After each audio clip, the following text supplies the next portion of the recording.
CCS పోలీసుల ఎదుట శ్రవణ్ రావు హాజరయ్యారు. ఫోన్ ట్యాపింగ్ కేసులో శ్రవణ్ రావు నిందితుడిగా ఉన్నారు. మరోవైపు చీటింగ్ చేసిన కేసులో శ్రవణ్ రావుపై సిసిఎస్లో మరో కేసు నమోదైంది.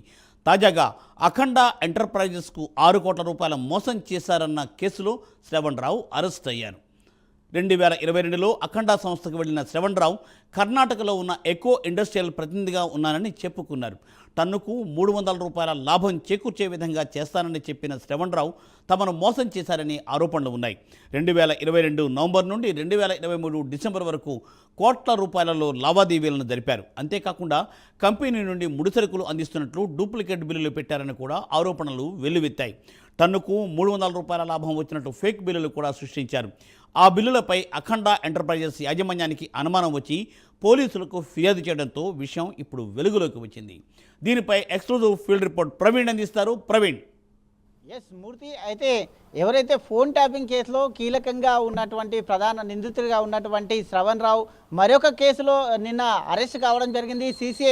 సిసిఎస్ పోలీసులు నిన్న అరెస్ట్ చేసి సాయంత్రం నాంపల్లి జడ్జి ఎదుట హాజరుపరచడం కూడా జరిగింది. మొత్తం టోటల్గా ఈ వ్యవహారం మొత్తం చూసుకుంటే అయితే అశోక్ రావు 2022లో అయితే ఈ శ్రవణ్ రావు 2022లో అయితే ఈ యొక్క అఖండ ఎంటర్ప్రైజెస్ ఏదైతే కంపెనీ ఉందో ఆ ఎంటర్ప్రైజెస్ దగ్గరికి వెళ్ళాడు. వెళ్ళేసి ఆ కర్ణాటక సంబంధించిన తండూరులో ఈకో ఫ్యాక్టరీలలో ఈకో కంపెనీలలో నేను అధిపతిగా ఉన్నాను, దానికి బాధ్యతగా వహిస్తున్నాను. కాబట్టి ఈ యొక్క కంపెనీకి కావాల్సినటువంటి మీ యొక్క ఏదైతే ఈ అఖండ ఎంటర్ప్రైజెస్ ఉంటుందో ఆ అఖండ ఎంటర్ప్రైజెస్కు కావాల్సినటువంటి ముడి సరుకు ఏదైతే ఉంటుందో ఆ ముడి సరుకుని నేను సరఫరా చేస్తానంటూ కూడా వాళ్ళతో మాట్లాడడం జరిగింది. మాట్లాడిన వెంబడే వాళ్ళతో పాటు ఒక అగ్రిమెంట్ కూడా రాపించుకోవడం జరిగింది. ఆ అగ్రిమెంట్ ప్రకారం టోటల్గా వాళ్ళని మొత్తం మోసం చేసినట్టుగా తెలుస్తుంది.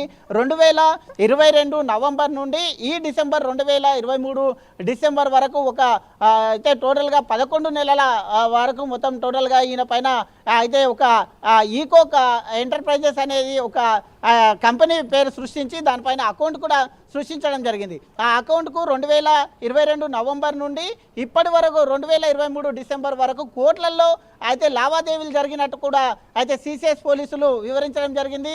అదేవిధంగా అయితే అక్కడ సంబంధించినటువంటి ఏదైతే తండూరులో ఉండేటటువంటి ఈకో ఎంటర్ప్రైజెస్ ఉందో ఆ ఈకో ఎంటర్ప్రైజెస్ని టన్నుకు 300 రూపాయలు లాభం వచ్చేలా మీకు ఇప్పిస్తానని చెప్తూ ఇక్కడ ఉన్నటువంటి అఖండ ఎంటర్ప్రైజెస్తో చెప్పినటువంటి శ్రవణ్ రావు ఆ విధంగానే ఫేక్ ఎన్ఓసీలను ఫేక్ బిల్లులను కూడా అయితే వీళ్ళకు సృష్టించడం జరిగింది. సృష్టించి వారిని ఆ విధంగా మోసం చేయడం జరిగింది. తీరా చూసుకుంటే అక్కడ ఎక్కడ కూడా వీళ్ళ ఈ అకౌంట్ ఎంటర్ప్రైజెస్కు ఎక్కడ అనుమానం వచ్చిందంటే అక్కడ చూసుకున్న తర్వాత ఎక్కడ కూడా ఆ యొక్క ఎన్ఓసీలో కానీ ఆ యొక్క బిల్లులో కానీ అఖండ పేరు మీద ఎక్కడ గిట లేని పక్షం లోపల వీళ్ళకు డౌట్ వచ్చింది. డౌట్ రాగానే సిసిఎస్ పోలీసులను ఆశ్రయించారు. సిసిఎస్ పోలీసులు ఆశ్రయిస్తే పక్క పథకం ప్రకారం శ్రవణ్ రావును నిన్న సాయంత్రం సిసిఎస్ పోలీసులు అరెస్ట్ చేశారు. అరెస్ట్ చేసిన పిమ్మట అతన్ని నాంపల్లి జడ్జి ముందల అయితే హాజరుపరిచిన తర్వాత ఇప్పుడు మొత్తం టోటల్గా రిమాండ్కు తీసుకున్నారు. రిమాండ్కు తీసుకొని ఈ వ్యవహారంలో ఎన్ని కోట్ల వరకు జరిగింది, ఎంత మోసం జరిగింది,